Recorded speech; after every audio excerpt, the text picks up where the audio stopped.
Esta actividad está organizada a través de GECAN con una programación especial de cine con la plataforma Aula Film, a la que desde aquí os agradezco muchísimo la rapidez con la que pudimos organizar todo. Gracias, Elena, por todo, para contribuir a la protección de la diversidad y de los derechos sociales de las personas jóvenes.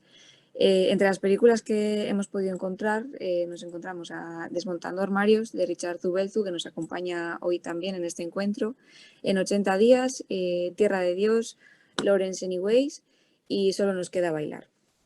Estos 5 títulos nos han acercado a la realidad del colectivo en distintos lugares del mundo.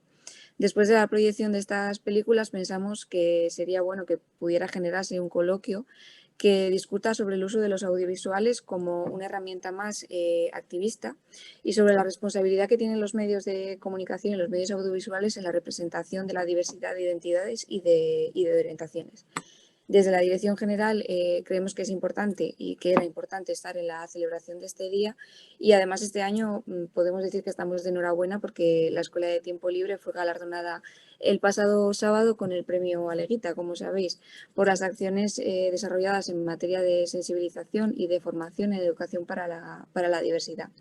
La verdad que yo creo que es muy importante educar desde bien jóvenes en la diversidad o en la normalidad en la que vivimos al fin y al cabo, porque esto hará que los jóvenes crezcan en el respeto y en la igualdad de todos y de cada uno sin ningún tipo de condición.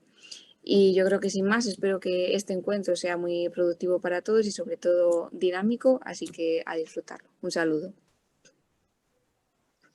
Muchas gracias, Directora General de Juventud, por hacer posible este encuentro digital organizado desde GECAN, por dar cabida al cine en la programación con motivo del orgullo LGTBIQ+, y por vuestro compromiso con la protección de la diversidad, que se hace evidente en la recepción de premios tan importantes como el Premio Aleguita. Enhorabuena. Y bueno, y sobre todo por tener esa sensibilidad hacia la protección de la diversidad, de los derechos sociales y especialmente, lógicamente, de las personas jóvenes, ¿no? Que son no solo el futuro, sino el presente de nuestra sociedad. Y quiero hacer también agradecimiento extensivo a todo el equipo, liderado también por Cristina Ruiz, y a todo el equipo que coordina las actividades desarrolladas desde esta Escuela de Juventud Emprendedora de Cantabria, que nos ha dado todas las facilidades para que esto fuera posible, como comenta la directora general, en tiempo récord.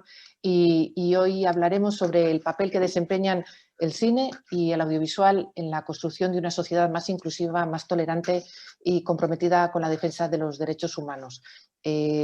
Como mi nombre es Elena Fernández, en el año 2013 fundé la Agencia de Gestión Cultural Las Espigadoras, precisamente con el propósito de promover la divulgación de la cultura cinematográfica desde el convencimiento de que una democracia sana requiere contar con una ciudadanía que sea participativa, que sea crítica y que sea capaz de relacionarse de forma adecuada, de forma libre, con los contenidos audiovisuales.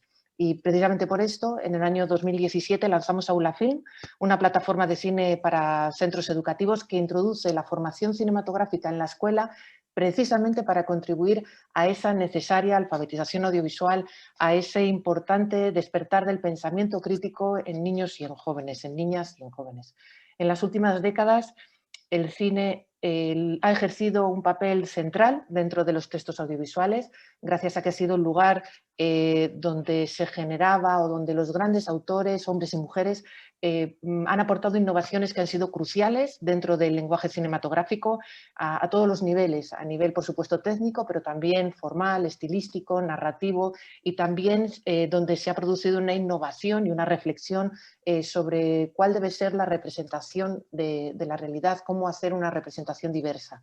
A medida que ha ido creciendo la capacidad expresiva del cine, también lo ha hecho su impacto masivo y esa indudable influencia en la creación de imaginarios colectivos.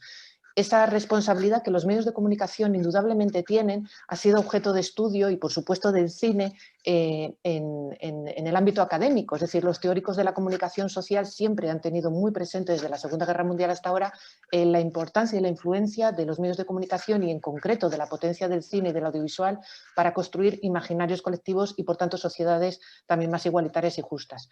¿Qué sucede? Que del plano teórico, donde sucedía este debate académico, a día de hoy estamos en una reflexión mucho más en la sociedad civil. Es decir, a medida que la sociedad civil se fortalece, los agentes sociales también toman conciencia de la magnitud de la batalla que se debe dar, ¿no? Allí donde se construyen las estructuras de poder, donde se cimientan las estructuras simbólicas del poder, ¿no? El activismo comprueba que su misión de trabajo, la misión de base de las organizaciones también debe darse esa batalla allí donde se cimientan esas estructuras de poder simbólico, ¿no? Porque si en ese trabajo de base se está trabajando por una sociedad más igualitaria, pero en los relatos del cine y en los medios de comunicación se refuerza un patriarcado violento, la LGTB-fobia más salvaje, o en el mejor de los casos se reduce la representación a la lógica heteronormativa, pues es lo que se construye en la base se destruye desde arriba. Por tanto, para charlar, ¿no?, sobre esta responsabilidad del cine, tanto de la oportunidad que supone como agente de cambio social, nos acompañan esta mañana 3 grandes profesionales que están trabajando de forma incansable en esta intersección entre el cine y los derechos humanos. Y si os parece, os voy a presentar a los 3 de forma breve para luego daros paso de forma más fluida a vuestras intervenciones.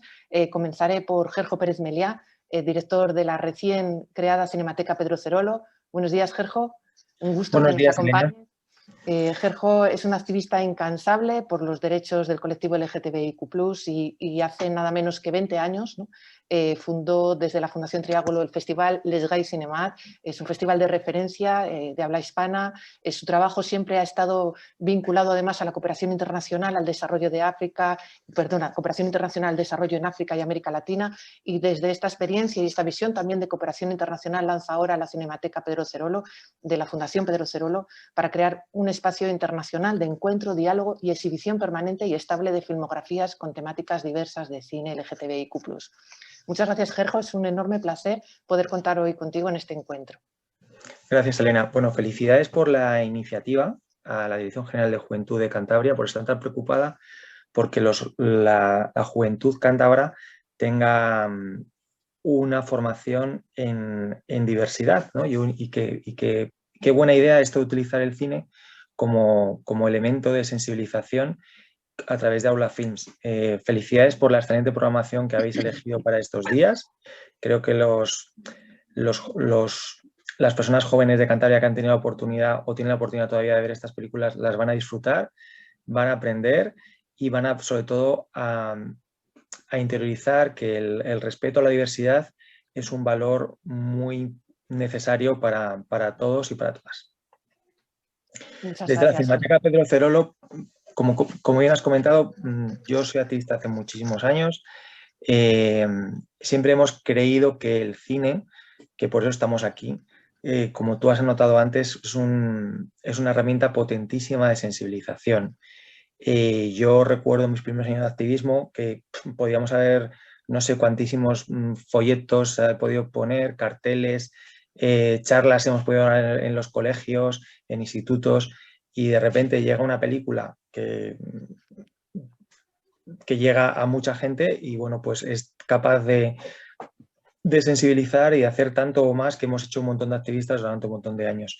Entonces, por eso, pues nos dimos cuenta de estas posibilidades y ya en el año 96, hace 25 años, fundamos el Les Gais Cinemat, que como tú bien has indicado es un festival que se ha convertido en un referente. Durante 24 años lo he dirigido y lo he producido y, como has comentado, esta experiencia la hemos trasladado y la hemos compartido con personas activistas del otro lado del charco. Hemos formado festivales de cine pues, en prácticamente todos los países de América Latina, también en África, y en todos con un éxito importante. Por un lado, porque esas películas no están accesibles normalmente. Ahora que sí que es cierto que con el tema de las redes, internet, a través de las aplicaciones podemos ver algunas películas, pero hasta hace nada había una sequía y si no era en estos festivales no se podían ver estas películas. Y bueno, pues para cerrar eso, que creo firmemente que el cine es una herramienta potentísima de sensibilización y de crear realidades en torno al respeto a la diversidad. Muchísimas gracias, Gerjo. También me alegra poder presentaros esta mañana a Cristina Andreu. Cristina es directora, guionista de películas como Brumal, basada en la novela Los Saltillos del Brumal de Cristina Fernández Cubas, un proyecto, un trabajo por el que fue nominada al Goya a Mejor Dirección Nobel. Además de la carrera profesional de Cristina es muy amplia, también ha trabajado en televisión, estuvo al frente de la programación de Localia Televisión, también formó parte del Departamento de Especiales de Canal Plus y ha sido también responsable de comunicación de Médicos del Mundo, donde también produjo y dirigió distintos documentales de temática también social, ¿no? Y Cristina forma parte del equipo fundador de SIMA y actualmente también es su presidenta. Es la Asociación de Mujeres Cineastas y de Medios Audiovisuales que nació en el año 2006 para fomentar una presencia igualitaria de las cineastas y profesionales en el sector, no solo como una iniciativa lícita de reivindicación profesional, sino como una medida que es imprescindible para alcanzar una representación equilibrada y realista y, por tanto, diversa de la mujer y, como ella misma recalca, de todas las mujeres dentro de los contenidos. Muchísimas gracias, Cristina. Es un honor, un placer poder contar contigo esta mañana. Bueno, pues muchas gracias a vosotras, muchas gracias Irene desde la Dirección General de Cantabria, muchas gracias Elena, que ya nos conocemos porque trabajamos conjuntamente muchas veces con Aula Film y ahora tenemos un proyecto que ojalá nos salga también. Ojalá. Y bueno, pues yo voy a esperar un poco, simplemente contaros que CIMA es una asociación que lleva muchísimos años, empezó en el 2006. Ahora mismo somos, hoy me parece que me ha llegado 695 socias, desde junio. Y la verdad es que, bueno, nuestra lucha es la igualdad de todas las mujeres. Y cuando digo todas, en ese todas entran todas. Quiero decir muy, muy enfáticamente. Y entonces, bueno, pues estamos intentando, yo creo que últimamente estamos consiguiendo logros porque la única manera es cambiar las políticas. Es decir, sin cambiar las políticas es imposible. Luego, si queréis, más adelante, después de presentar, hablo de por qué creo, ¿no?, que es importante cambiar el imaginario, ¿no? Y que eso se puede cambiar gracias al cine. Estupendo. Muchas gracias, Cristina. El tercer invitado en este encuentro digital es el director, productor y realizador cántabro Richard Zubelzu. Buenos días, Richard. Muy buenas. Muy bien. En el año 2014 funda su propia productora, Objetivo Family Films, desde la que desarrolla junto con Magda Calabrese una carrera muy prolífica y claramente orientada hacia un cine social y comprometido. Varias de sus películas han recogido las reivindicaciones del colectivo LGTBI, como su cortometraje Yo soy una niña, entrañable cortometraje, ganador entre otros muchos premios del Premio del Público Les Gay Cinemat en el año 2019. También con el documental Fuera de Juego abordaron la realidad de la homofobia presente en el fútbol español y acaban de estrenar el largometraje Desmontando Armarios, que una película documental que también hemos podido disfrutar estos días y que da a conocer la historia del movimiento activista LGTBI en Cantabria, ¿no? Y cuáles son las diferencias también de ser un activista en una ciudad o en una región, ¿no?, como Cantabria, a diferencia de otras grandes ciudades, a lo mejor como Madrid y Barcelona, y esa reflexión también es muy interesante. Gracias, Richard, y bienvenido también a este encuentro digital. Muchísimas gracias, Elena, y muchísimas gracias a esta iniciativa del Gobierno de Cantabria que una vez más se hace destacar en defender los derechos del colectivo LGTB y visibilizar todos estos temas que parece que son un tabú. Y un poco por ellos, por el que yo decidí empezar a producir este tipo, no solo el tema LGTB, sino el tema social, derechos humanos, que también vamos a tratar en el próximo documental, y ver un poco, porque todo esto comenzó cuando yo en un programa de televisión que trabajaba muy conocido de fútbol, salió un tema de un futbolista muy famoso que tenía un novio y nadie quería contarlo allí en la redacción, y es donde hice el clic y empezamos a producir Fuera de Juego, y a partir de ahí llevamos ya casi 15 documentales con esa línea. Muchísimas gracias, Richard. Yo creo que ahora podremos también charlar sobre, bueno, yo creo que los tres invitados que tenemos hoy en este encuentro nos dais una perspectiva muy poliédrica, ¿no?, del mismo fenómeno, así que gracias una vez más. En este encuentro, de hecho, nos proponíamos reflexionar sobre dos ejes, ¿no? Por un lado, la potencia activista del cine y, por otro lado, la responsabilidad que tienen los medios de comunicación en esa representación. Y Gerjo transita en las dos, creo que estás a caballo en las dos, pero también después de 2 décadas dedicado al activismo y la programación de festivales de cine, pues me gustaría también que nos explicaras cómo se ha gestado la Cinemateca, Pedro Cerolo, y qué innovaciones basadas en tu experiencia has tenido en cuenta a la hora de diseñar este nuevo proyecto para potenciar esa relación entre el cine y el activismo, ¿no? Es decir, de programar y estar al frente de un festival a generar un espacio estable además no ligado a ningún espacio físico, sino que es digital, es internacional, es colaborativo, de salida. ¿Cómo se gesta y qué innovaciones, qué claves piensas que hacen de vuestro proyecto algo quizás más innovador, ¿no?, que otras muestras, otros festivales?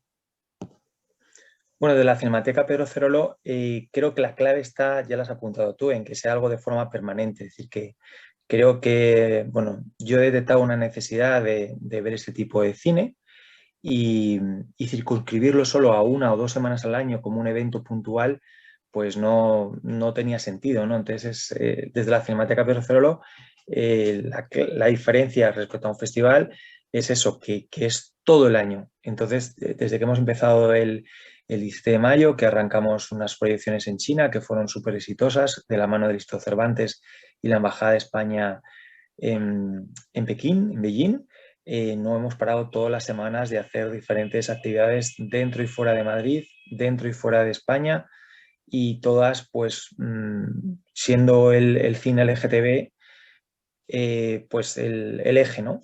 Entonces, un poco desde la Cinemateca Pedro Cerolo lo que queremos, por un lado, es defender el legado también de un activista, que es importantísimo para todas las personas que nos dedicamos a esto, que es Pedro Cerolo, que además y defendemos 2 de sus pasiones, una que es los derechos humanos y otra que es el cine. O sea, Pedro era un espectador, vamos, no faltaba nunca a las sesiones que nosotros organizábamos desde el Cinemat, siempre estaba ahí, era un público muy fiel, y luego además nos encontrábamos en Uruguay, en Argentina, en Dominicana, porque siempre era un apasionado también por promover los derechos de la mano de activistas latinoamericanos. Y bueno, pues uniendo estas 2 pasiones también es un poco lo que se refleja en la Cinemateca. En la Cinemateca tenemos un vínculo muy fuerte con la red de cine LGTBI, que la creamos hace ya 17 años en Paraguay, y bueno, pues intentando que este cine pues se vea de forma permanente en diferentes espacios, diferentes salas.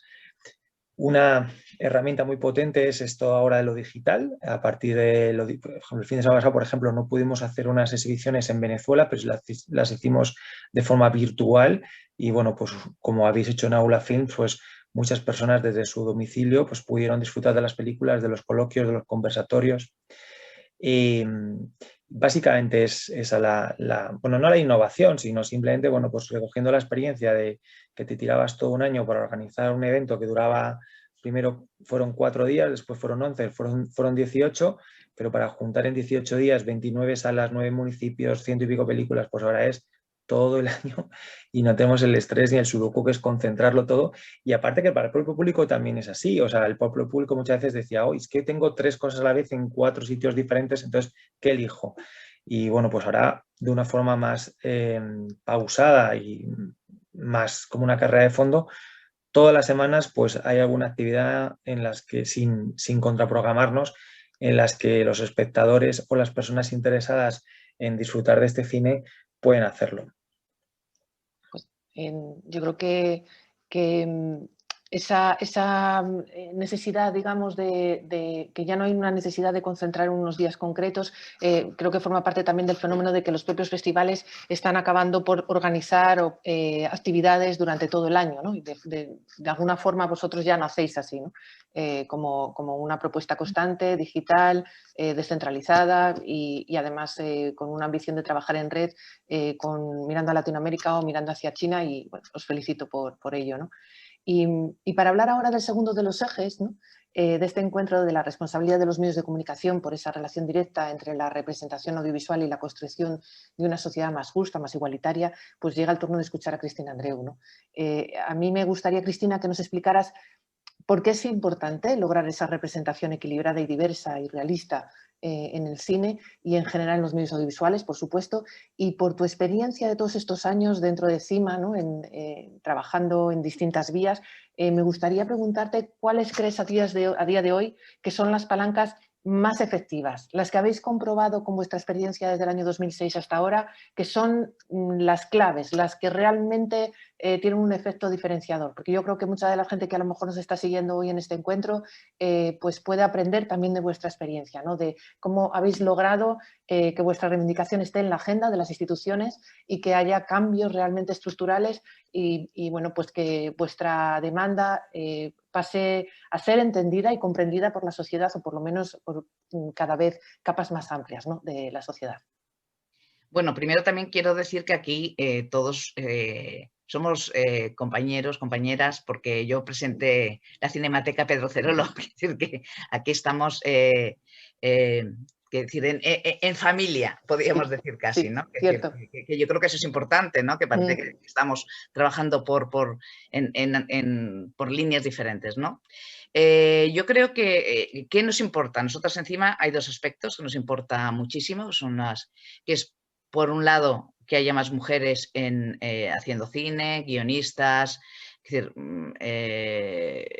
técnicas artísticas, y luego lo que estamos hablando hoy, que es más importante, el punto de vista de la mujer, como he dicho antes, de todas las mujeres, no estaba reflejada en el audiovisual, porque tenemos los datos, para nosotros lo principal fue, desde el principio ya estábamos haciendo informes, hacemos informes anuales y vemos que pues si las historias no se cuentan desde el punto de vista de las mujeres, pues entonces se pierde esa visión que tenemos nosotras, diferente por nuestras propias vivencias, vivencias diferentes cada una, porque no somos un bloque, ¿no? Pero, claro, no, se había hurtado a la sociedad. ¿Qué pasa? Que es muy difícil que una sociedad se comprenda, que una sociedad progrese, que una sociedad sea justa, si realmente todos los puntos de vista no están no se pueden contar. El audiovisual realmente, aunque parece que no sé, cuando hablas con otros ministerios y tal, no parece que sea tan importante, pero lo hemos descubierto, lo sabíamos antes, pero en la pandemia, que después de respirar consumíamos audiovisual. Es decir, que allí se refleja. Entonces, los estereotipos, los referentes, todo se consume en el audiovisual. Es decir, que no hay motor de cambio más importante, yo creo, que lo que puede hacer el audiovisual. Y entonces, por eso es fundamental, ¿no? Pues, que haya pues, nosotras que estamos luchando, ¿no? para conseguir que nuestro punto de vista esté. ¿Qué políticas hacemos? Lo importante ha sido cambiar, como digo, si no cambian las legislaciones es imposible, ¿no? Eso está clarísimo. Entonces, bueno, pues después de muchísima lucha, ya tenemos, hay cuotas, bueno, se llama puntos, pero a mí no me da miedo decir cuotas, dentro del cine para que las mujeres hay ayudas generales, selectivas, bueno, las ayudas públicas, ¿no? Que haya ayudas específicas si eres una mujer directora, no te crees tampoco que es enorme, ¿no? Pero bueno, por lo menos ya se marca la diferencia. Por ejemplo, hemos notado que desde que tienes puntos, el 40% de tu equipo técnico-artístico es mujer, tienen una puntuación. Bueno, pues de pronto mujeres directoras de foto, compositoras que parecía que no existían en este país, existen. Existen y además con gran talento, ¿no? Porque a mí hay una de las cosas que reivindico todo el rato y yo creo que todos los colectivos lo deben reivindicar, es que si no hay igualdad, si no hay igualdad de oportunidades de demostrar tu trabajo, es imposible medir el talento. Es imposible. Entonces, es decir, la excusa del talento no sirve, ¿no? Entonces, nosotros, gracias a estas iniciativas y conseguir esta puntuación, hay un 35% ahora este año va a ser para películas, de lo que hay en el Ministerio para películas dirigidas por mujeres, pero por eso nos parece fundamental las políticas. También trabajamos con empresas privadas, pero la política, nosotras, ahora por ejemplo que va a venir la ley de comunicación, está el anteproyecto de ley de comunicación audiovisual, realmente si allí no hay medidas de acción positiva, todo lo que estamos haciendo va hacia atrás. Y luego yo creo que hay los referentes, y hay algo que yo creo que es importante, que es, y yo creo que también en el colectivo LGTBI, es muchas veces yo creo que, como no quiero decir oprimidos, pero en parte sí, quiero decir que tienes más miedo a exponerte, ¿no? Y entonces nos dicen, es que hay pocas mujeres que se presentan a los proyectos, hay pocas mujeres que quieren contar su punto de vista. Entonces tenemos programas para que las mujeres sientan que sus proyectos son válidos y darles fuerza para que sigan adelante, ¿no? Porque sí que nos hemos dado cuenta que es verdad que también las mujeres no se presentan tanto porque, bueno, pues que no tienen referentes, y entonces eso es algo importante. Lo que decía, por ejemplo, Richard, ¿no? Que si los futbolistas no tienen referentes de salir del armario, por decirlo de alguna manera, pues ningún futbolista dice nada. Ya verás tú cómo empiecen. Cuando empiecen 1, 2, 3 y 4, va a ser la bomba. Irán todos en cadena y habrá gente que se sorprende incluso. Pero llega precisamente el turno de nuestro tercer invitado, ¿no? De Richard Zuberto. Muchísimas gracias, Cristina. Y como decíamos, en varias de tus películas has tratado el tema de la diversidad sexual, reflejando además la realidad en Cantabria. Y quería preguntarte, ¿qué papel crees que debe ejercer el cineasta en los documentales en su relación con los temas que retratas, y de dónde nace tu compromiso con esta temática? Es decir, antes nos contabas, ¿no?, ese momento personal que tú vives trabajando en esa productora de un programa de televisión, y de pronto parece que no se puede tratar este tema, ¿no?, o que hay dificultad de tratar este tema de forma natural, y ahí tú haces un clic y empiezas a desarrollar tu carrera en esa línea. Pero ¿de dónde crees que a ti te nace como cineasta el tener esta voluntad de dar voz a lo mejor a colectivos que habitualmente no la tienen, ¿no? Bueno, ha sido un proceso largo, porque en 20 años que llevo casi en el sector, claro, también por temas de la sociedad te vas encauzando hacia un camino que igual no es el camino que más te gusta, sobre todo en el mundo de televisión, que es lo que he hecho sobre todo al principio, grandes cadenas, programas, realities, etcétera, que al final llegó un momento en el 2014 que dices, ¿qué estoy haciendo? Porque realmente, aunque estoy trabajando en lo que me gusta, no estoy llevando mi carrera como me gustaría. Y hubo un clic ahí, y junto con mi socia Amanda Calabrese fundamos Objetivo Family a raíz de eso, para contar lo que realmente queríamos contar.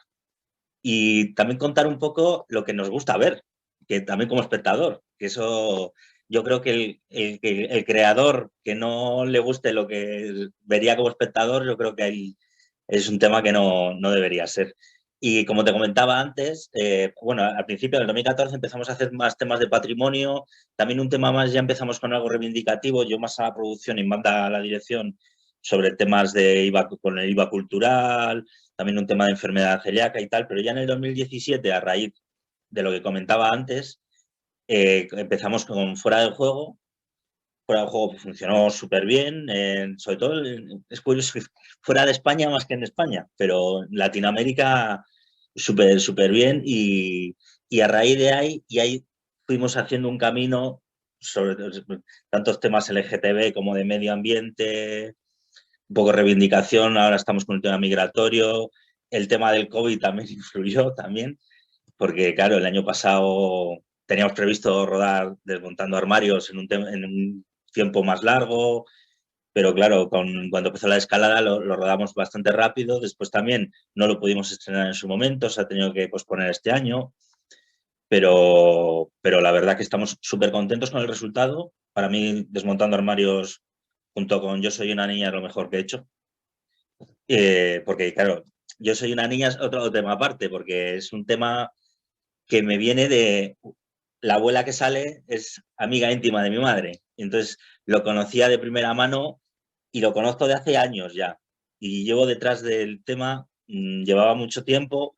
Lo que pasa que por circunstancias familiares, al ser un pueblo, que eso también al hacer Yo soy una niña me vino la idea de hacer Desmontando armarios también.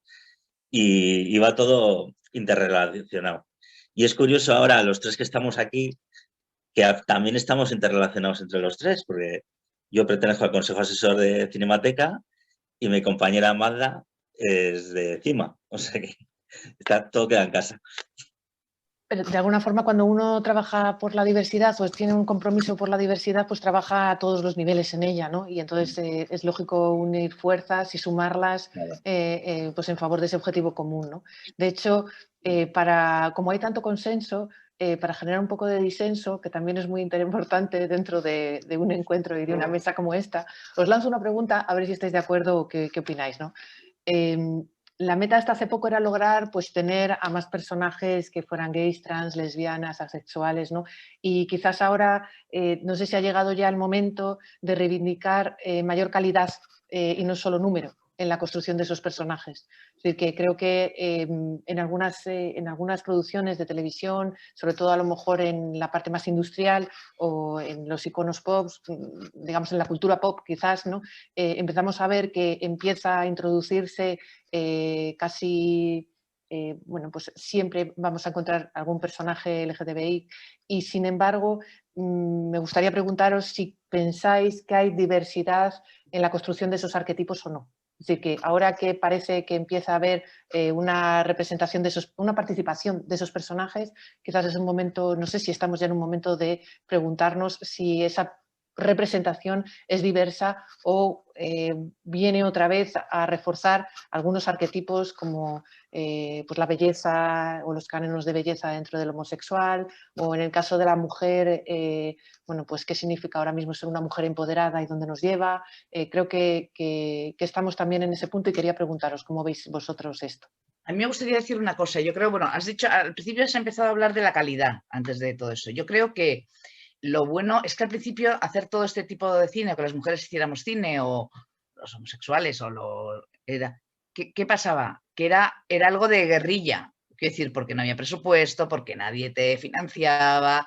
Y entonces claro, no podía competir con la calidad. Es decir, eso lo sabemos. Si haces una película en 3 semanas en vez de 12, pues esto es, y si tienes el presupuesto adecuado. Yo creo que lo estamos viendo, y cada vez estamos viendo más películas que tienen una gran calidad porque eso ya no asusta en muchos casos a los productores. Es decir, que, por ejemplo, películas de mujeres lesbianas hay muchísimas ahora que antes vamos, es que no encontrabas a ninguna. Es decir, que películas buenas, con gran presupuesto y entonces yo creo que eso ha sido, eso es un avance, porque claro, lo que no podíamos es quedarnos los convencidos viendo lo mismo. Es decir, entonces esto y nosotros ya estamos.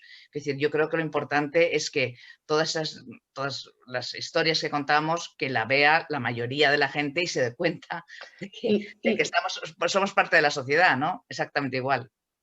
Incluso cuando, igual no me he expresado bien, cuando preguntaba por la calidad no me refería tanto a la calidad de las producciones, sino en la calidad en la representación o construcción de esos personajes. Es decir, que a lo mejor podemos estar hablando de una superproducción estadounidense donde se supone una calidad industrial al menos, ¿no?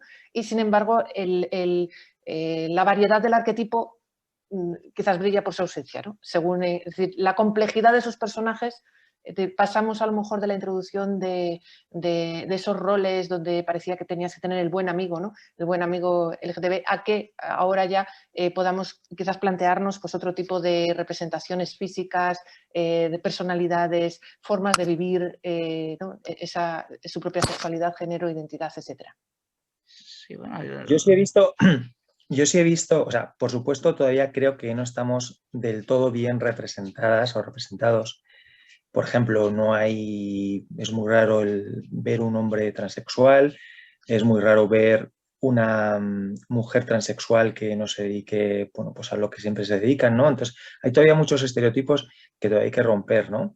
Pero sí que es cierto que ha habido una evolución abismal. O sea, yo recuerdo los primeros años que organizaban los finales de los 90, era dificilísimo encontrar una película de chicas. O sea, estamos hablando que eran todo 35 y eran 16 milímetros, ¿no? Entonces, era muy difícil, muy difícil. De hecho, me decían, ¿y por qué os llamáis les y no tenéis nada les? Es que, de verdad, que es que lo poco que hay lo perseguimos no sabéis cómo. O sea, no había internet, era todo con faxes para generar para los derechos de exhibición y bueno, pues había muy poquita producción y que tratara el tema de las mujeres, ¿no?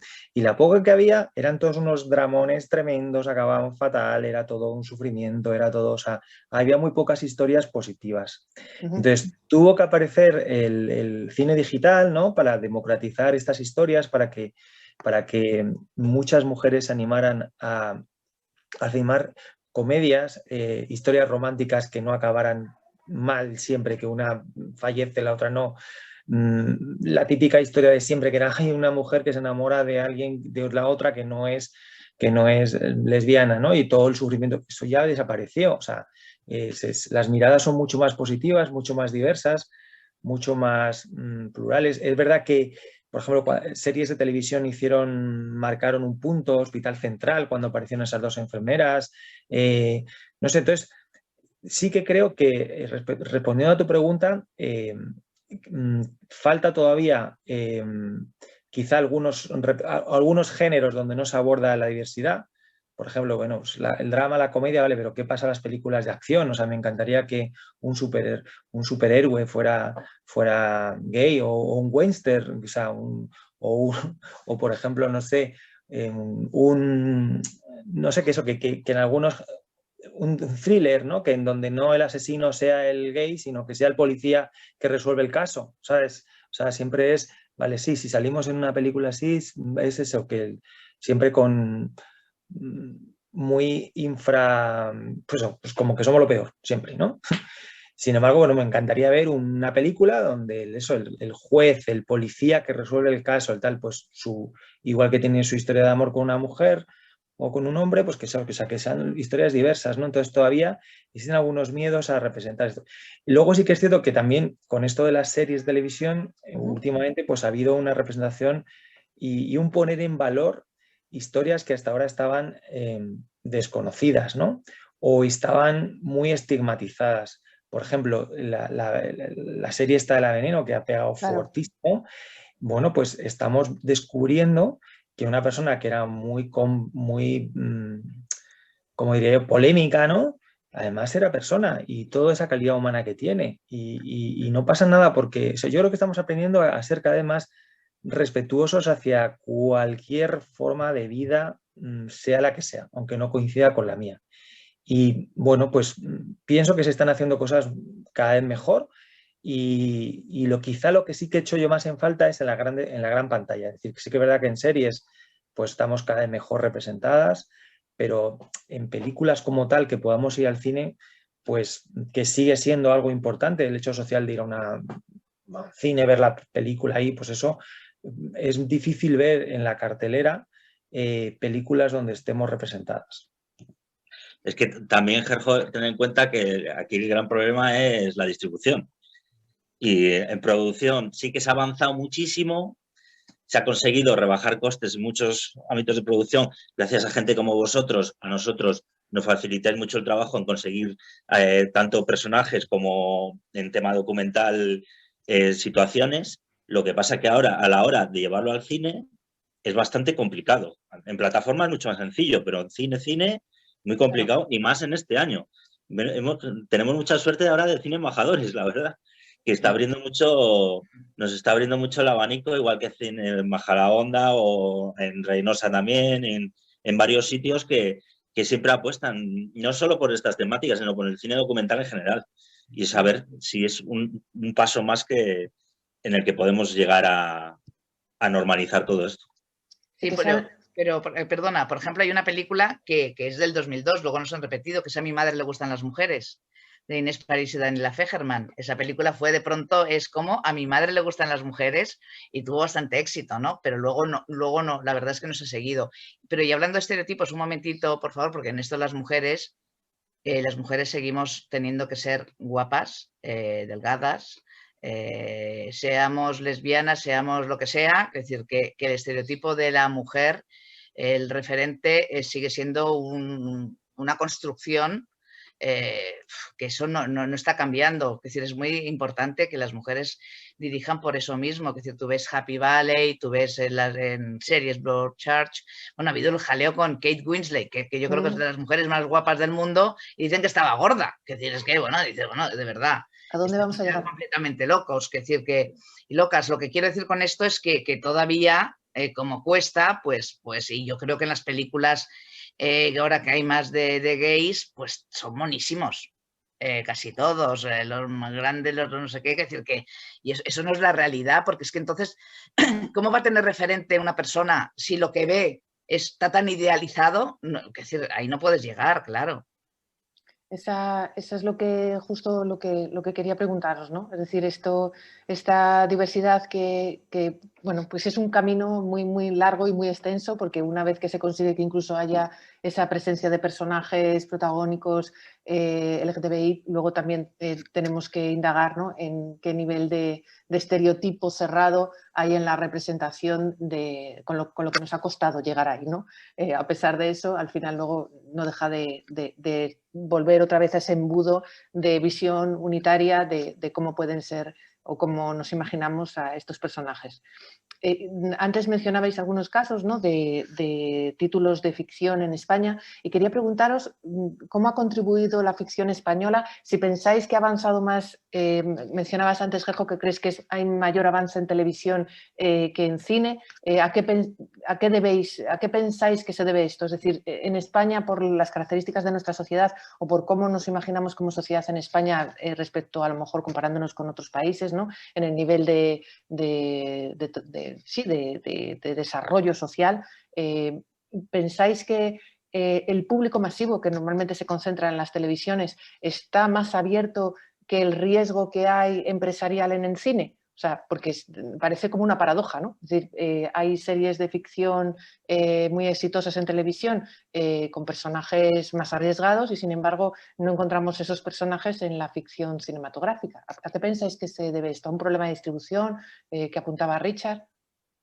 Sí, creo que las distribuidoras todavía no se atreven piensan que va a ser algo muy minoritario. O sea, creo que el error está pensar que si van a poner una película LGTB, solo van a ir personas LGTB a esa película. Entonces dicen, bueno, pues como el nicho es tan pequeño, no me arriesgo. Claro. Hay distribuidoras importantes en España, Era Media, Subifilms, que bueno, pues hacen apuestas y traen películas que rescatan de festivales bellísimas joyas, auténticas joyas. O Vitrine, por ejemplo, yo estoy ahora con una película que se llama Suk Suk, que es una joya, una película de Hong Kong maravillosa y que les cuesta muchísimo que los cines se atreven a programarla. O sea, porque no, son mayores, son una historia de mayores, como que esto que no nos importa, encima gays, o sea, ya vamos. Entonces, creo que las distribuidoras, que son al final las que proyectan en las salas, ¿no? Son las que tienen ahí la llave, ¿no? Y yo les abriría un poco, les haría pensar y preguntaría, ¿qué ha pasado con películas? No los calificaría de tontas, pero películas sencillas, por ejemplo, Love, Simon, con Amor, Simon, que es una película que no tiene tampoco o sea, fue un exitazo, ¿sabes? O sea, un montón de gente la vio, un montón de gente rió, un montón de gente, y esa película, por ejemplo, mucha gente fue a ver yo me acuerdo que cuando hice esa película, luego me llegaban feedback de otros sitios donde habían estado, y me escribía gente, me decía, me he ido con mis padres y les he dicho después de ver la película que yo era gay como el protagonista, ¿no? Entonces, no sé, pienso que ha habido películas, El banquete de boda fue, yo qué sé, cuando salió en su momento Brokeback Mountain, o sea, no sé, hay pocas veces que haya películas así que lleguen a tanta gente. Y yo creo que los distribuidores, bueno, el cine, en general el cine las grandes pantallas están en supercrisis y bueno, pues con las personas que al final hacen que esta película esté en tantas salas, pues ya sabéis eso, el corto, el documental está totalmente excluido y la ficción pues se arriesgan poco, ¿no? Y creo que una idea que deben pensar es que no, el cine LGTB no está pensado para personas LGTB, al revés. Lo que queremos es que este cine llegue a todo el mundo y que todo el mundo pueda pues disfrutar de esa excelente película. Claro. Que la diversidad esté normalizada, ¿no? Aunque sea un contrasentido. Pero claro. eso que dice el Gerjo también es que mucha gente da por hecho que yo soy LGTB, solamente porque hago cine LGTB. Y es un poco lo que la sociedad tiene que cambiar un poco el clip, que es que todos estamos metidos en lo mismo y la discriminación hay que luchar todos contra ella, no solamente a que la afecta directamente. Claro que son historias interesantes protagonizadas por hombres y mujeres diversos, o sea, no necesariamente, como apunta Gerjo, ¿no? ni dirigidas exclusivamente a público LGTBI, sino a toda la sociedad. Y quizás a lo mejor la sociedad española, como demuestra en televisión, ¿no? Donde no pueden filtrar a quién se dirigen porque es una emisión en abierto, pues igual llega a más gente que cuando hay una decisión de distribución que posiblemente pues tenga pues pánico al riesgo, ¿no? Asumir el riesgo de poder hacer pues ese riesgo empresarial en la exhibición. En eso también te quería decir que yo cada vez que he conseguido que me pongan una peli LGTB, ahí el cine nunca ha perdido, ¿eh? Claro. ¿Sabes? Que tienen miedo a arriesgarse, pero el que se arriesga nunca pierde. Pero mirad, yo creo que hay algo que para mí es fundamental. Para hacer cine en España que tenga recorrido comercial, tiene que estar detrás Mediaset y Atresmedia. Sí, claro. A quien potencian, en nuestro caso, que tenemos la ley de igualdad, vosotros se la saltan por el forro. Es decir, Mediaset en toda su historia solamente ha producido a 2 mujeres. Antena 3 me parece que a 10 o así, y los 2 últimos años a ninguna. Es decir, que vamos a ver, que yo en esto me indigno, porque además, me indigno porque además les digo, oye, perdonar, es una concesión del Estado, que no es privadas que llegaran aquí, que si es una concesión del Estado deberían cumplir las leyes, claro, pero con estas cosas que en muchos casos, yo creo que en esto de que somos tal, todo dice, no son recomendaciones, y yo me pongo muy nerviosa, que no hay que recomendar nada, que hay que obligar. Es decir, que si tenemos, y también hay una ley LGTBI, es decir, que la de tercero, es decir, que hay que cumplirlas. Y entonces hay una serie de cosas que hay que cumplirlas y no se cumplen porque no les da la gana. Y bueno, por una cosa fundamental, porque no multan. Es decir, si multasen ya la cumplirían, ¿no? Pero para mí uno de los objetivos es ese, es decir, que no puede ser que haya una ley que no se cumpla. Esto hay veces que cuando se habla pues, del cumplimiento de cuotas o de la presión que pueden ejercerse desde asociaciones como las vuestras o desde ciertos colectivos, la reacción por parte de la sociedad a veces es decir que puede atentar contra la libertad creativa. Es decir, ese exceso digamos, por parte de la sociedad de una exigencia de corrección política o cuando se habla también de la cultura de la cancelación y hablan de cómo eso pudiera ser un freno para la libertad creativa por el hecho de querer o ser muy consciente de no traspasar ciertas barreras o ciertas representaciones. ¿Vosotros qué opináis de esto? ¿No? ¿Qué respuesta tenéis? La libertad política, que decir, ahora mismo en el Congreso de los Diputados hay casi la mitad de mujeres porque hay listas cremallera. Es decir, que vamos a ver, a mí cuando me dicen, ¿y por qué en el Congreso? Pues si no hubiera listas cremallera, ya te puedo decir yo que a lo mejor no había más del 30% de mujeres en el hemiciclo. Es decir, que eso es así. Es decir, se llama, perdones, señores, cuando ustedes hacen una lista electoral de un partido, pues saben que lo tienen que hacer así. Y lo hacen. Y entonces, ¿cómo lo hacen? Pues así hay. Es decir, es que no hay... Pero eso no lo llaman cuotas, porque como cuotas queda tan mal, ¿entiendes? Pero es decir, que es clarísimo. Hay que hacer que se cumpla y eso no rompe es decir, ¿qué pasa? ¿Que las políticas son peores y las obligan a estar allí porque son mujeres? Pues no, ya nadie piensa eso. Al principio a lo mejor sí, pero ahora ya no. Es decir, que hay que ir avanzando en esas medidas. Gerjo, en tu caso, ¿qué opinas? ¿Crees que alguien puede ahora mismo, al plantearse introducir un personaje dentro de una trama del colectivo, pensáis que tiene una presión extra por pensar que va a ser examinado por parte del movimiento asociativo por cómo va a representar o construir ese personaje?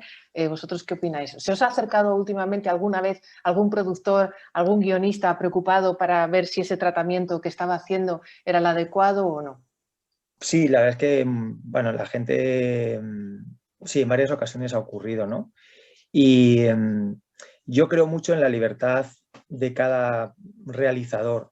Pero la verdad es que cuando alguien se te acerca para pedirte que te opine, porque a lo mejor el tema pues un poquito así, es que sabes que va a hacer un abordaje con mucha responsabilidad y que realmente, aunque sea una persona polémica, vamos, pongo el ejemplo de Veneno, ¿no? O sea, Veneno era una persona súper polémica, ¿no? Entonces al principio Claro, pero vamos, una serie que o sea, ha sido súper rompedora, porque sí, está la parte polémica, pero está la parte humana y la parte de discriminación, la parte de vulneración de derechos, y empatiza muchísimo con el público. Entonces, bueno, muestras todo. Yo creo que la clave siempre está en tener una perspectiva de que todos somos un conjunto de muchas cosas que nos pasan, entonces no te puedes quedar con una parte, ¿no? Y bueno, yo sí creo, como coincido plenamente con lo que dice Cristina, o sea, el tema, no sé cómo llamarlo, pero sí que hay hay inercias que son difíciles de cambiar. Y entonces, o legislas para que esas inercias cambien y luego descubres pues el talento maravillosísimo de cine hecho por mujeres, que nosotros también desde la Cinemateca lo intentamos promover, pues estamos muy en alianza también con CIMA, porque son películas que por sí mismas pasan desapercibidas. Entonces tú tienes que hacer lo posible para que la gente las descubra. O sea, no se trata de cuota ni nada, se trata de decir, a ver, vamos a poner en valor algo que te estás perdiendo porque no has tenido acceso a descubrirlo, pues yo voy a hacer lo posible para que lo veas, ¿no? Entonces, pues sí hay que hacer un esfuerzo, porque si por inercia, es que las inercias son difíciles de cambiar, entonces tú no siempre acabaría programando una cosa y entonces, bueno, pues tienen que darte una alerta para que lo hagas de otra manera. ¿Cuáles pensáis que son vosotros, o sea, vosotros, qué pensáis que es ahora mismo la principal barrera? Es decir, esas inercias que suceden, que están en el sistema, se está trabajando y logrando en la ley del cine pues esas cuotas necesarias. ¿Cuáles son, pensáis, la principal barrera? La que ahora mismo es una pared con la que notáis que se estrellan vuestras demandas, ¿no? Algo que veis que no hay forma de cambiar y que puede ser muy necesario. Para mí hay ciertas personas, es que muchas, a ver, yo creo que va a cambiar y espero que cambie con la gente joven, es decir, porque yo creo que van pensando, pero claro, tú ahora de verdad cuando vas a ministerios y sobre todo es que se queda con la boca abierta porque es que no lo han pensado. ¿Vale? No es que estén en contra muchas veces, es que ni lo han pensado. Claro. Ni lo han pensado, es decir, yo siempre cuento una anécdota de un programa que iba a dirigir en una televisión y estaban ahí los directivos y de pronto todos eran hombres. Y yo dije, yo soy la cuota, la única. Y de pronto se dieron cuenta y al final el 60% eran mujeres. Y simplemente era porque no lo habían... Y luego estaban avergonzados porque tenían conocidas o profesionales excelentes, simplemente que habían empezado a decir nombres de hombres y ahí siguió, ¿entiendes? Y yo para mí lo principal es romper esa inercia, ¿no? Que el mundo lo ven de una manera, familias convencionales, aunque sean personas progresistas en cierta manera, ¿no? Pero tienen esa visión del mundo y entonces es que hablas con ellos y de pronto es como si se hubieran caído de un guindo. Sí, que hay un efecto como de descubrimiento de nunca había mirado desde este punto de vista, ¿no? Nunca alguien me había mostrado lo mismo desde aquí. Desde aquí, exactamente. Eso. De todas formas, también en el estado político que estamos ahora hay partidos que no ayudan nada, tampoco. Y ciertas políticas que la verdad es que estamos volviendo a 40 años atrás. Y es lo que hay que... También es verdad que las generaciones jóvenes, yo lo veo por mi hijo, que ellos están súper concienciados tanto en el tema LGTB, tema medio ambiente, nada que ver a lo que eran mi generación, digamos que muchas veces tenemos micromachismos que vienen de la educación que hemos tenido desde muy chiquititos. Desde luego, que no se reconozca ejerciendo un micromachismo o teniendo algún pensamiento que sabe que tiene todavía que revisar, es que no ha pensado demasiado. Esa es la realidad.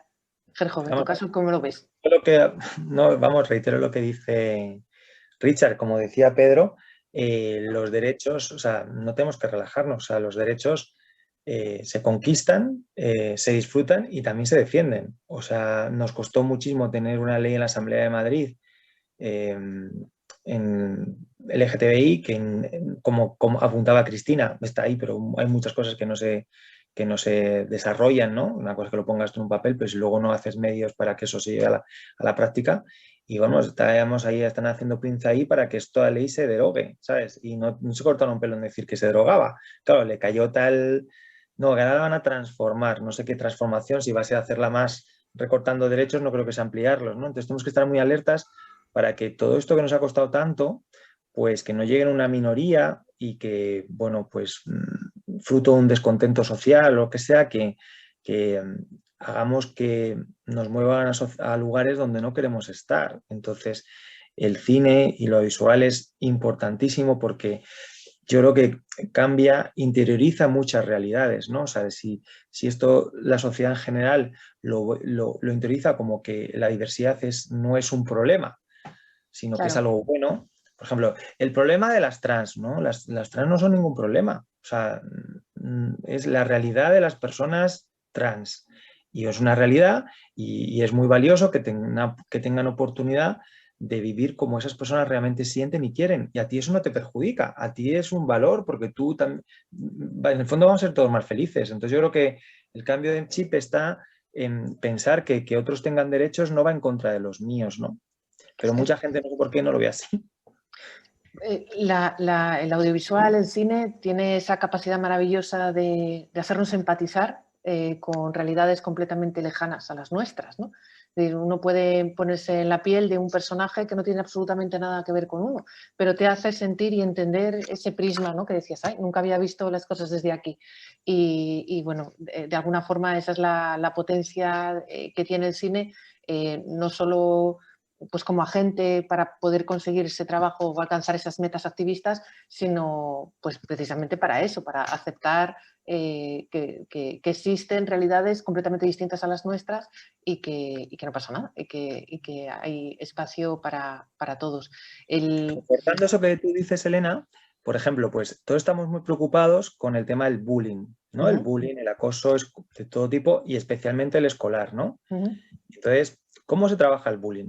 El bullying, o sea, no puedes ir a los colegios diciendo, niños, hay que ser buenos, no hay que discriminar, no hay que insultar. O sea, tú nunca le puedes decir a alguien lo que tiene o no tiene que hacer. O sea, eso, pues, vamos, un adolescente, pues le entra y pues todo le sale. Además basta que le diga que no haga una cosa para que lo haga. Ya sabemos ese tema, ¿no? Entonces, pones una película donde ese adolescente se pone lo que tú apuntabas, Elena, empatiza con el lugar de la víctima, pues es que no falta que le digas nada. O sea, es que muchas veces esos insultos, esas agresiones, bueno ese bullying ocurre, o sea, es porque está socialmente en ese ámbito como bien visto y es lo que toca, ¿no? Entonces toca reírse del maricón o toca reírse de la bollera o toca reírse del gordo, ¿no? Pero es que no son capaces de ponerse en el lugar del otro, o sea, como el colectivo en sí. Entonces, eso, por mucho que tú les digas, no cambia, pero le pones una peli. Por ejemplo, pongo un ejemplo yo de una película esta reciente de la media, That Number. Es maravillosa. Bueno, pues esa película yo la llevé a un sitio con población gitana y con población marroquí en la Cañada Real y claro, me hicieron llorar totalmente porque decían, ay, ya no vamos a pegar más a los maricones porque en el fondo lo pasan muy mal, les pasa lo mismo que nos pasa a nosotros que nos discriminan por ser de la Cañada. Fijaros que gente que está sufriendo bullying y acoso por el hecho de ser gitano, por el hecho de ser marroquí, por el hecho de vivir en un barrio marginal, no habían caído que cuando ellos están insultando a otro les es lo mismo que les está ocurriendo a él y eso lo han descubierto viendo una peli, o sea, tan sencillo como eso, o sea, es que es una herramienta potentísima el cine. Y hablando de la juventud, ¿vosotros pensáis por vuestra experiencia que la gente joven llega preparada como para poder hacer ese filtro crítico ante la representación que ve en el cine y en la televisión? Cristina dice que no, rotunda. A ver, perdonad, nosotros no, y por eso estamos trabajando, ¿no? En el decálogo, hemos hecho un decálogo que, bueno, que si alguien quiere verlo está en la web de CIMA, justamente para que es una herramienta para que los profesores y profesoras puedan enseñar a mirar, ¿no?, las películas a los niños y a las niñas, ¿no? Es decir, que simplemente, pues eso, a lo que hablamos antes, a que de pronto miren desde otro lugar, ¿no? Y para nosotros es fundamental, bueno, estamos intentando que el Ministerio de Educación, vamos, es que es toda una pelea, pero bueno, para que llegue a todos los colegios, institutos, ¿no? Porque es una manera de ver, simplemente viéndolo además está hecho en formato cómic, viendo una viñeta, pues puedes hablar sobre el tema después de ver una película, ¿no? Es decir, que es una herramienta para los profesores porque muchas veces no saben. Yo creo que yo tengo esperanzas en la juventud, yo veo niños que dicen, ¿no? Una niña dice que no sabe si es niño o es niña y les da igual, pues será lo que quiera, ¿sabes? Es decir, que yo creo que sí, pero claro, es que luego están los profesores, las profesoras, y con todo esto que hablamos antes de otros, depende que el gobierno que te toque, es decir, que llegue, que decir, una cosa. Y no solamente los profesores, sino qué les dejan decir a los profesores, ¿no? Yo ahora que no es el cine, pero que he visto la maravillosa obra de Juan Diego Botto, Una noche sin luna, sería genial que, ya sé que no hay que por qué contar la sexualidad, pero si siempre que se leyera a García Lorca, se dijera que era homosexual, ¿por qué? ¿Por qué habría que decirlo? Porque se nota en su poesía. Es decir, que igual que dices que otra persona, yo qué sé, se le nota que era gallego, ¿entiendes? Porque se le nota en su poesía, o a Rosalía de Castro, yo qué sé, o a Valle Inclán, que también, pues, es decir, que pero eso no se dice nunca, claro, ¿entiendes? Y yo no digo que tengas que hablar de la orientación sexual de todas las personas, para nada, pero es que en el caso de Federico García Lorca, por ejemplo, su obra está marcada por su condición de homosexual. Entonces yo creo que es un análisis muy interesante verlo desde ahí también. Y claro, eso lo dicen en algún colegio, vamos, no. Posiblemente, Hombre, yo creo que hay que ser optimista y positivo y que vamos a ir a un mundo mejor y gracias al cine que hacemos vamos a remover muchas conciencias y que ojalá los programadores, tanto de televisión, de plataformas como de cine, no busquen solo el mero entretenimiento y busquen también películas que tengan un mensaje y que calen en la sociedad. En tu caso, Richard, como director de documentales, te quería preguntar, cuando tú te sientas, ¿no?, con un entrevistado, con alguno de los personajes que vas a retratar, cuando estás en la sala de edición y decides qué parte de su total escoges, cuando decides la puesta en escena, ¿sabes? Hay un montón de decisiones que sabes que van a afectar a cómo se ve retratado, ¿no?, ese personaje luego en tu película. ¿Hay alguna línea roja para ti en la decisión? Es decir, cuando tú te planteas hacer tu película, ¿hay alguna línea roja en cómo tratar y cómo establecer esa relación con tus personajes que decidas no cruzar a la hora de luego trasladar, ¿no?, esa representación de sus testimonios? Hombre, la línea roja es en general la producción ya en sí. Yo no busco ni sensacionalismo, ni tener más taquilla por sacar las grandes dramas que no te llevan a nada más que lo que hacen es que esa persona cuando se vea en pantalla se va a sentir peor de lo que estaba, sino buscar siempre el lado positivo de las cosas. Antes hablaba Gerjo de que hay que buscar cosas más positivas, de que siempre son dramas y tal. Y claro, el tema es que como lo ha pasado tan mal este colectivo, es difícil también sacar de los positivos, pero también les hay y hay que sacar de ese drama cómo ese personaje ha evolucionado y gracias a toda su historia y a la gente que se ha encontrado en el camino, gente como Gerjo y parecido, pues has podido salir adelante como refugiados, como lo que estaba hablando de la Cañada Real y hay que buscar siempre el lado bueno de las cosas, no siempre el malo, aunque claro, para eso está también el tema reivindicativo. Con el que no tengo línea roja son con los políticos, ¿eh? Ahí sí que no hay línea roja para ningún lado, porque además me lo han demostrado en toda mi carrera que son otro tipo de personas, de las que dicen de cara a la galería.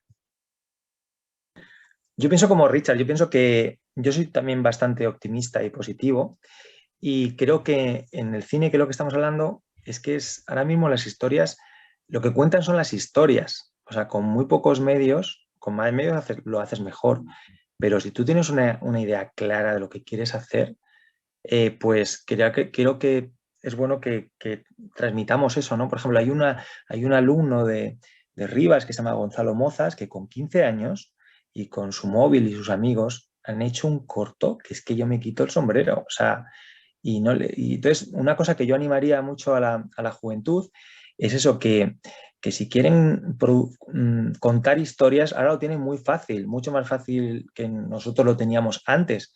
Ahora tú con los medios que hay, con un ordenador, incluso hasta con un móvil, no sé, arriésgate y aventúrate en mostrar tu talento, que puede que lo que hagas es muy necesario y a mucha gente lo va a disfrutar, ¿no? Y vas a poder aprender de ese proceso, ¿no? Entonces, ese inmovilismo que a veces ocurre, que dice, no sé, pues con la cantidad de posibilidades que hay ahora es facilísimo, o sea, no facilísimo, pero que es cuestión de tener ganas, porque los medios se han democratizado mucho. Y luego también, apuntando a lo que decía Richard, hay historias de personajes, de personas, ¿no?, que han sufrido mucho, pero de las que, por ejemplo, yo me muevo, parte de mi trabajo tiene que ver con mujeres trans que están expuestas a una gran vulnerabilidad, porque además son mujeres migrantes, porque además son mujeres que ejercen trabajo sexual, y entonces, bueno, tienen 1000 historias y 1000 adversidades en su vida, ¿no? O sea, no es que vivan al día, es que viven a la hora.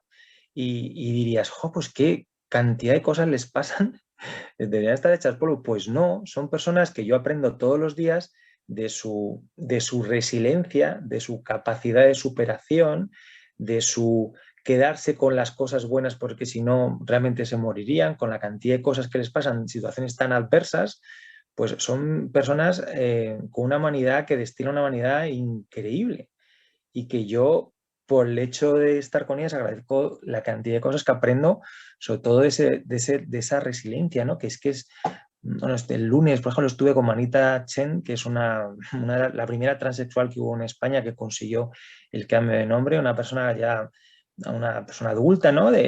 Tiene 70 años, 80 años, y es que la escuchas y es que destila, no sé, una energía tan especial, y es por todo lo que ha sufrido, pero todo lo que ha peleado por ser ella misma, y eso es un valor. Entonces, a veces nos recreamos, somos un poco pornográficos en el sentido de recrearnos en toda la discriminación y todo lo que sufre, no sé qué, sí, pero pone en valor que esta persona dónde ha llegado y lo feliz que es y lo feliz que ha hecho a otras personas. Manolita se dedicó cuando no se podía, pues a adoptar, a acoger a niños que no quería nadie, que eran síndrome de Down, que estaban en residencia. Entonces ella, pues con un par estuvo ahí y hizo feliz a mucha gente. Entonces, esas son las cosas y las historias que creo que con las que nos tenemos que quedar, historias positivas para que sean referentes positivos. Porque normalmente claro, si hablamos de los problemas, de las dificultades, de las adversidades que vamos a sufrir, pues solo contamos una cara de la moneda, ¿no? Y si queremos que desde el cine seamos los jóvenes, las personas jóvenes tengan referentes, pues tienen que tener referentes de lo cual al final, cuando tú consigues ser tú mismo, lo feliz que puedes llegar a ser y lo feliz que puedes hacer a otras personas, porque si solo quedas en el sufrimiento, en la adversidad, pues es una parte importante, pero que al final hay que contar también lo otro. Pues hay que hacer una gran película con gran presupuesto sobre Manolita Chen, de ficción, ¿eh? Pues sí. A raíz de eso yo quería contar que hay que contar también cosas positivas, pero también hay que contar las cosas malas que han pasado en el pasado para que no se vuelvan a repetir. Eso también un poco memoria histórica LGTB. Es lo que estaba pensando, si pensáis que los jóvenes tienen memoria, es decir, por un lado, la gente joven, pensamos que no suficiente preparación o formación para poder hacer ese análisis crítico de las imágenes que ven o las imágenes que reciben, y no solo en el cine, sino allí donde están ahora mismo sus consumos culturales, que no necesariamente el cine para estas generaciones quizás ejerce un papel central, ¿no? Sino que a lo mejor sus consumos audiovisuales están en otras pantallas, no precisamente cinematográficas. Y por otro lado, esto que decís, ¿no? ¿Cuáles son sus referentes, si son diversos o no son diversos? Y si tienen memoria, porque incluso aquella parte de la sociedad que disfruta a lo mejor de estas libertades o de estos avances sociales, quizás no es consciente de lo que costó, ¿no? Alcanzarlos, de lo que costó llegar a ellos. En tu documental, Richard, que recomiendo absolutamente la película porque creo que más allá de conocer el caso concreto de Cantabria, que es interesante, creo que puede ser el caso donde se pueden ver reflejados cualquier activista que está trabajando en un entorno pues, más pequeño, ¿no? No en la gran ciudad, y la libertad y el paso adelante que tuvieron que dar esos pioneros para abrir brecha y camino en lugares donde todo el mundo te conoce, ¿no? Donde el anonimato que puedes tener en grandes ciudades como Madrid y Barcelona allí desaparece. Y ese trabajo de testigo documental que puede hacer una película también es importante, ¿no? A la hora de darlo. ¿Vosotros pensáis que los jóvenes son conscientes de en ese compromiso político, que además es cierto que sí que tienen las nuevas generaciones, que no es que no tengan compromiso político, quizás necesitarían tener o recibir o tener acceso a lo mejor a una información que ahora mismo no tienen. Bueno, yo creo que este es un país sin memoria, es decir, que eso está clarísimo. Es un país donde el franquismo pasó sin que nadie pidiera perdón a nadie. Yo creo que eso es de los pocos países donde esto ha ocurrido, en un país, vamos, un país avanzado. Y eso se refleja en todo en la sociedad, es decir, en todo. Nosotros desde el feminismo, tú llegas a Latinoamérica, que yo también mucho, entonces llegan feministas de España y pretenden dar lecciones, lo digo así, a mujeres que desde los años 40 están en movimientos feministas en Paraguay, por ejemplo, que también, o en Costa Rica, que es otro país que dices, no, pero es que aquí no se hacía nada durante esos años. Hemos tenido años donde no había ningún... Y eso se ha borrado completamente. Es decir, que mientras, como no ha habido memoria histórica, ¿cómo va a haber memoria de todo lo demás? Es que es imposible. Para mí me parece que es fundamental y eso está unido a todo lo demás. Se dice que se hacen muchas películas de guerra, por ejemplo. ¿De qué guerra? Sí, coincido con Cristina. Y también creo que, respondiendo a tu pregunta, Elena, que es curioso que los jóvenes, bueno, la juventud tiene acceso a un montón de información y, por ejemplo, los derechos que tanto nos han costado alcanzar, se piensan que han venido regalados. Y no, pues como apuntaba Richard, es muy importante el tema de la memoria histórica y que sepan que esto ha sido un trabajo que ha costado mucho y no perder esa visión de que, pues eso, que no queremos volver a algunos sitios, ¿no? Y luego también una cosa que también nosotros intentamos de la Cinemateca, habéis intentado, es que también cuando proyectamos nuestro cine, también dejemos de mirarnos el ombligo. Es decir, que está muy bien las películas para reírnos, como decía Cristina, las películas de chicas guapísimas, de chicos guapísimos, pero que hay otro montón de realidades que, como es el tema de hacerse mayor, como es el tema de la soledad, como es el tema de cómo se vive en otros países. Por eso los documentales son, o cómo se vive en las zonas rurales, es decir, que vive un adolescente que, claro, viene a Chueca, ve lo maravilloso que es todo, no va a ningún problema, no sé qué, pero es que tú no tengas ningún problema ahora ha costado mucho. Y además tienes que tener un poco, alzar la nariz por encima del vaso para ver que en muchos entornos las realidades son muy hostiles. Mira lo que está pasando ahora con Hungría, o por ejemplo, yo a veces pongo un ejemplo que dices, mira, yo he tenido a veces personas que han venido de Mauritania, ¿no? Y claro, tú dices, jo, estamos en Canarias, ¿no? Hay un sitio que se llama la Playa del Inglés. En línea recta, no sé, una distancia mucho más corta que venir a España, está Mauritania, entonces puedo estar en un sitio donde yo puedo, por ejemplo, la Playa del Inglés, donde puedo vivir abiertamente, donde no hay ningún problema, donde toda Europa va allí, no sé qué, no sé cuántos. Y eso es una meca de la diversión y de los derechos y todo. Y al lado hay pena de muerte. O sea, no tenemos que irnos tan lejos. Entonces, yo creo que también conocer, por ejemplo, ayer han matado a una pareja de lesbianas en Venezuela. La situación en Venezuela social política es súper compleja. Yo me animo ahora a hacer un encuentro diverso porque es que hace 2 fines de semana, el día de mi cumpleaños, mataron a una chica trans. No solo la mataron, la descuartizaron. Un delito de odio. O sea, estamos volviendo para atrás. Venezuela era un país pues que en ese aspecto no estaban tan radicalizados, pero es que ya no es un hecho aislado. Es que ha sido el día 13 de junio descuartizaron a una chica trans. El día 14 de junio mataron a una pareja gay en su casa. Ayer mató a una pareja de lesbianas. Es un país, bueno, cercano culturalmente, ¿no? Entonces, que estas cosas no es por meter miedo, pero es por conocer realidades que os suceden y que no es todo tan happy y podemos aquí celebrarlo todo. O sea, hay que seguir trabajando para que este mundo sea mejor para todos y para todas.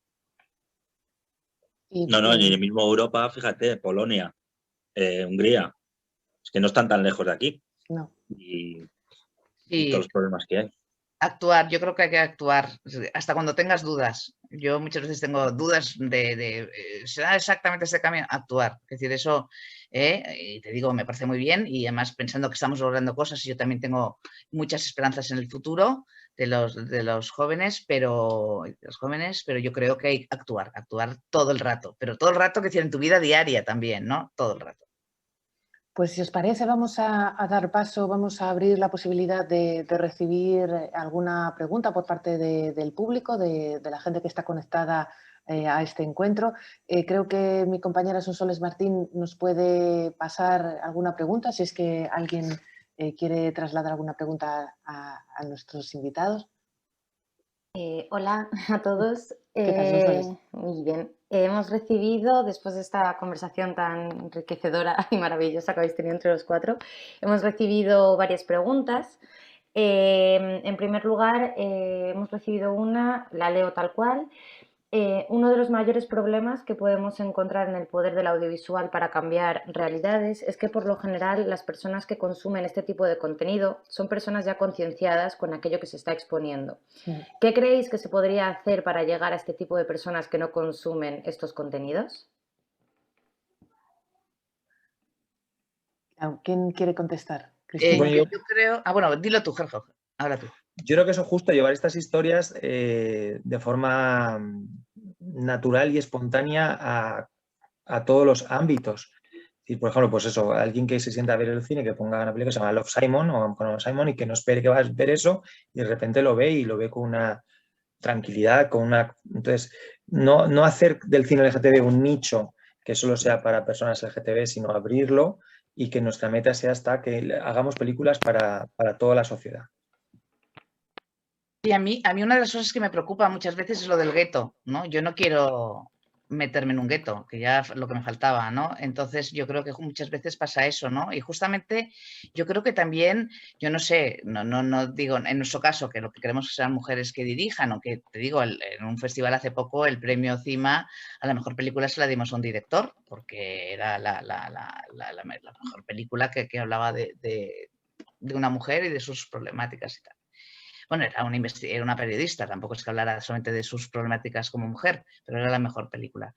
Yo creo que sobre todo eso, lo de no estar en un gueto. En un gueto, quiere decir que nosotros hacemos cine y como en nuestro caso, y yo creo que en nuestro caso las mujeres lo que siempre pedimos ahora desde CIMA es soñar en grande y hablar de todos los géneros. Quiero decir, que no circunscribirnos solamente a películas donde pasan cosas de mujeres, ¿no? Sino un western, una película de ciencia ficción, lo que sea, ¿no? Porque si solamente vamos a hablar de la problemática que tienen las mujeres, no sé qué, pues menudo rollo, ¿no? Entonces yo creo que lo primero es salir del gueto. Vamos a salir, si nos quieren, yo no me siento en ningún gueto, pero vamos, que decir que si me quieren meter, desde luego no me van a meter.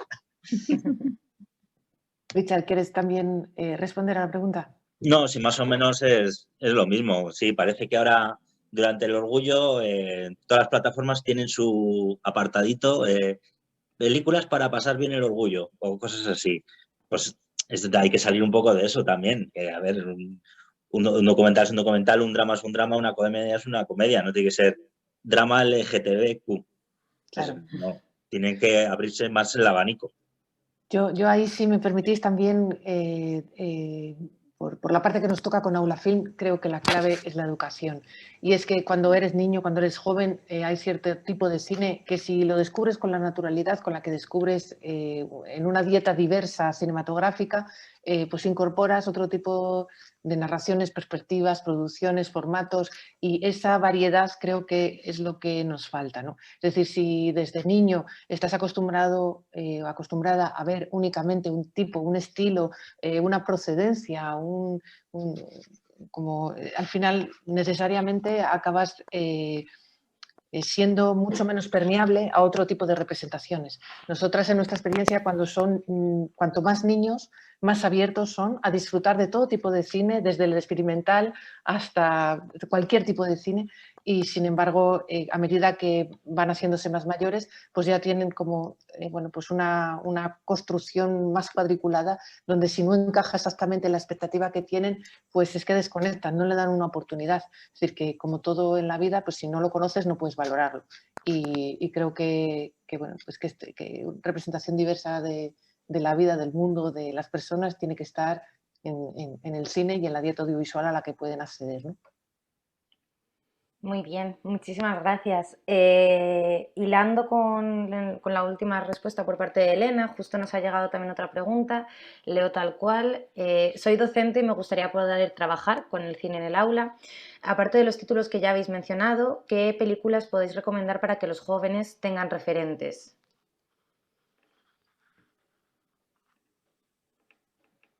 No sé, ¿quién se anima? Es que, claro, depende qué jóvenes que da, ¿no? Es decir, que de instituto, no sé. Hay muchas películas de mujeres que son películas como americanas, por ejemplo, las mujeres que consiguieron que el primer, es que no me acuerdo cómo se llama ahora, que fuera el primer cohete a la luna, que eran las que hacían las computarizaciones. Es decir, son películas muy entretenidas, son películas para todos los públicos, pero donde ves que la mujer es la que lo hace, sin remarcar. Es decir, que yo creo que todas esas películas, creo que es más interesante que empiecen a verlas por ahí, ¿no? Esas películas que son eso, pues lo que ellos suelen ver o ellas suelen ver en la televisión, que son películas como más comerciales, y empezar por ahí, ¿no? Por ese tipo de películas. Hombre, yo creo que ahí tienes la de Una mujer fantástica, que esa es una gran película, o la de Harvey Milk también, de Sean Penn, que ganó el Oscar. Esos son dos ejemplos que pueden estar bien. Gerjo antes también recomendaba. A mí me resulta muy difícil. Por ejemplo, yo cuando organizaba un festival de cine hice que el festival creciera a 29 salas porque es que todas me gustan. O sea, todas creo que... Yo, por ejemplo, nunca me podría dedicar a la edición y al montaje porque si yo puedo algo me quedaría con todo y una película de 5 horas. O sea, que a mí me resulta muy difícil elegir. Pero bueno, respondiendo a esta pregunta, primero le haría que descubriera el cine español un poquito, no tan, por ejemplo, el cine de Ventura Pons. O sea, Ventura Pons tiene algunas películas como Manjar de Amor, que es del principio de los 90, Caricies, Amicamat, tiene últimamente unos documentales como Inasi M, que es el tema del VIH, no sé, es un director que creo que es El virus del miedo, que es también una película que no tanto LGTB, pero que sí habla sobre cómo una sociedad puede el miedo paralizarla, ¿no? Entonces, no sé, hay directores españoles que Alfonso Albacete, que también es... Y bueno, pues yo tiraría por ahí, por películas españolas, son las que más recomendaría por el hecho que son de nuestro entorno. Como ha apuntado Cristina, pues esta de A mi madre le gustan las mujeres, que sigue siendo súper actual, eso que hace ya casi 20 años que se filmó. Y bueno, por ahí iría, pero vamos, que es que el cine, lo bueno que hay ahora es que hay bastante donde elegir. Pues yo creo que con estas, no sé si hay alguna pregunta más, ¿Sonsoles? Sí, tenemos una preguntita más sí. que está relacionada con directamente el título del encuentro, digamos. La pregunta es, ¿cómo puede medirse ese cambio que percibimos que el cine provoca? ¿Existen mecanismos para ello? Yo ahí diría, Cristina, que sí que por lo menos lo que sí se puede medir es el impacto que hay entre las medidas que se van tomando, ¿no? Y el número de mujeres que acceden, ¿no?, a la producción o a la dirección, y que eso sí que vosotros lo vais evaluando en vuestros informes y tiene un impacto directo en la diversidad, ¿no?, que se ve luego en cartelera. Sí, y nosotros, por ejemplo, hay una delegación, tenemos delegaciones de grupos de trabajo, hay una delegación nueva que es de migrantes y o racializadas, y otro día me pidieron que si podían hacer un informe. Bueno, están hablando con no sé quién de la Universidad de Salamanca, lo digo porque les dije, bueno, me parece muy bien que podáis hacer un informe de cómo está esa situación dentro del audiovisual español. Sí que conocéis, nosotros es difícil luego encontrar nosotros ya tenemos a nuestra socióloga de referencia, a la que hemos tenido que instruir bastante en el cine, ¿no?, y en el audiovisual, para poder conseguir hacer los informes, pero a mí me parece que están muy bien los datos, porque con los datos es difícil de discutir con ellos, ¿no? Es decir, de discutir, al contrario, discutes con ellos, pero que no pueden decirte que no es verdad, ¿no? Eso es fundamental. Yo creo que nosotras vemos realmente que cuando diagnosticamos un problema, vamos hacia él y vamos a intentar curarlo y vamos aplicando las medidas, y yo creo que poco a poco lo vamos consiguiendo. Claro, el hecho de poder analizar la situación es lo que permite incidir en ella, ¿no? Claro. Si lo mides, hay una posibilidad de poder ir al poder político, al poder económico y pedir, oye, estos datos demuestran que esto es insostenible. Para nosotros eso es fundamental. Yo pondría dos informes. En el informe GLAAD, que es un informe que se hace en Estados Unidos sobre cómo es la representación de las personas LGTB desde lo audiovisual, que se publica todos los años. Y bueno, y luego pondría en valor ODA, que es el Observatorio de la Diversidad Audiovisual, que se puede ver cuando tiene una página web. Y justo su idea es, hay una serie de académicos, investigadores que están haciendo una serie de estudio y sobre todo de medida de este impacto de las series, bueno, del todo el tema audiovisual en cuanto a la diversidad. Entonces es una cosa que se hace en España, que se llama ODA. Y bueno, pues desde ahí se pueden recoger. Afortunadamente, también otra cosa que yo he notado es que hay muchas personas de la academia interesadas en investigar sobre estos temas. Entonces hay bastante capital humano ahí haciendo este tipo de investigaciones. Pues fantástico. Con esta pregunta yo creo que podemos dar por finalizado el encuentro. Agradeceros una vez más a los tres vuestro tiempo. Ha sido un placer charlar esta mañana con vosotros y, bueno, y esperamos que haya sido también muy interesante para las personas que nos han seguido a través de Zoom. Y nada más, desearos a todos un fantástico verano. Y ojalá que podamos volver a encontrarnos pronto y animaros a seguir cada uno de vosotros luchando y trabajando por mejorar la vida y los derechos, ¿no? Y no perder ni un milímetro de los derechos alcanzados. Muchas gracias. Digo, ¿esto lo vais a colgar? Sí, vale. Efectivamente se ha estado grabando, están ahora mismo grabando todavía y supongo que a través de la página web de GECAN o de Jovenmanía lo publicarán y se difundirá, y cualquier persona que quiera pues podrá también escuchar nuestra conversación o vernos. Vale, perfecto. Muchísimas gracias.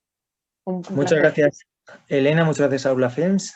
Y nada, ha sido un placer compartir este rato con Cristina y con Richard, y contigo, Elena, que me ha encantado cómo has llevado la sesión. Muchas gracias. Gracias, muchísimas gracias. Gracias a GECAN. Estemos conectados y conectadas entre, ¿no? Es decir, viniendo de mundos un poco, parece diferentes, pero no. No lo Sí, son. sí, no sí. Y que desde GECAN se tenga esto en cuenta y se transmita, ¿no?, esta reflexión a la juventud en Cantabria, pues es fantástico. Vale, pues muchísimas gracias. Gracias a todos. Gracias. Chao, chao.